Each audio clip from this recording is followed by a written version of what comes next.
Bonjour, dans ce tutoriel, nous allons modéliser cette fois le téléphone afin de vérifier qu'il rentre bien dans le support. Donc on ne fera pas ni les boutons ni le trou pour le chargeur, hein. On va juste faire le téléphone en version simplifiée sans trop perdre de temps. Et puis un excentrique qui permettra de le bloquer. On verra en même temps ce qu'est un excentrique.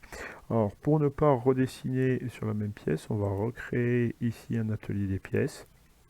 Et puis dans ce nouvel atelier des pièces, on va dessiner notre téléphone. Donc sur la vue avant, on va masquer les deux plans comme d'habitude.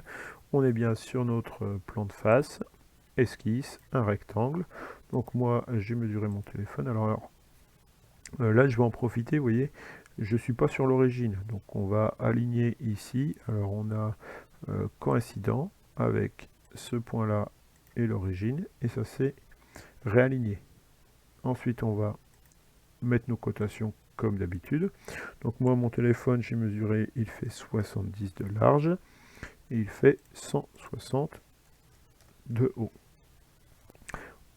On va lui donner du volume. Donc moi j'ai mesuré avec sa coque, il fait 9 mm de profondeur. Donc 9 mm de profondeur, c'est parti. On va juste identifier l'avant, l'arrière. On va donc ici à l'arrière mettre un petit congé de 4 mm, on va laisser comme ça. Alors, ce ne sera pas le plus joli, mais là, le but c'est d'avoir la forme du téléphone à peu près. Et puis on va quand même dessiner l'écran, ce sera un peu mieux. Et puis ça permettra de présenter aussi un outil d'esquisse qui est bien pratique, donc sur la face avant, qui est l'outil de décalage. Donc le décalage permet de redécaler toute une esquisse par rapport à d'autres traits ou d'autres esquisses, tout en créant sans trop s'embêter. Donc là, je pourrais décaler ce trait, ou alors si je clique sur la surface, je vais décaler tout le contour de ma surface. Donc c'est ce qui nous intéresse. On peut choisir la direction, donc là vers l'intérieur pour faire les rebords, et puis on va cliquer ici pour mettre à 1 mm, on va dire qu'il y a 1 mm de protection au bord de l'écran. On va prendre une fonction, on va enlever de la matière sur 0,2 mm par exemple, hein, c'est juste pour présenter l'écran. Voilà. On va en profiter, donc on va mettre un peu de couleur à notre pièce, donc clic droit, modifier l'apparence. Là je suis en train de modifier l'apparence, donc on va dire qu'on a un téléphone qui serait de couleur grise par exemple. Alors c'est pas bien heureux, mais on laissera comme ça. Et puis on va mettre l'écran juste en noir, donc on va sélectionner la face, clic droit, et puis modifier l'apparence aussi.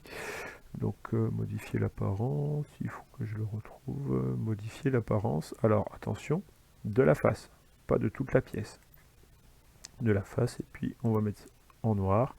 Donc on a notre téléphone ici, qui est modélisé.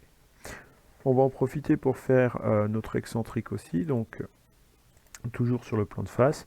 Donc l'excentrique, ça va être la petite pièce qui va bloquer notre téléphone. Donc on va tracer un cercle, alors on va s'aligner ici, un cercle de diamètre 20 mm, ça devrait suffire avec les dimensions qu'on a mises précédemment. On va donner du volume comme d'habitude, là on n'a pas changé grand chose. Alors on va se laisser de la même épaisseur que le téléphone, donc 9 mm. Et puis on va faire un trou, mais qui ne sera pas centré. D'où le nom excentrique, le trou n'est pas au centre, il est excentré. Donc on va tracer notre esquisse sur le cercle ici, et puis avec l'outil cercle, on va tracer notre esquisse excentrée. Alors on va essayer de ne pas s'aligner avec les bords ni avec rien, donc j'ai essayé de ne pas choper en jaune des contraintes. Et puis on va tout de suite mettre une cotation, le centre par rapport ici au bord. Alors on va lui dire, cette cotation, on va le mettre à 5 du bord ici, et puis on va se mettre à 5 aussi de diamètre, puisque ça correspond au diamètre de notre cadenas. Voilà, on va supprimer, alors on pourrait aussi, ce qu'on peut faire quand même pour bien faire, on va rendre horizontal le centre avec l'origine. Voilà, c'est la seule chose qu'on va rajouter, ça sera un peu mieux pour la suite, même si ça ne changeait pas grand chose. Et donc on va enlever de la matière. Là il n'y a rien de nouveau. Sur 9 mm, on aurait pu laisser 25. on a notre excentrique, et pour le manipuler, on va faire un petit levier. Alors la façon la plus simple, c'est de dessiner sur cette face pour faire notre levier. Donc notre levier pour l'excentrique, on va prendre l'outil rectangle, on va essayer de se positionner. Alors là, on peut pas trop se positionner au milieu, donc on va se mettre sur un point tangent, donc c'est-à-dire sur le bord du cercle. On va dessiner notre rectangle, on va mettre des cotations, donc on veut un levier qui fasse 25, et puis on va mettre une cotation entre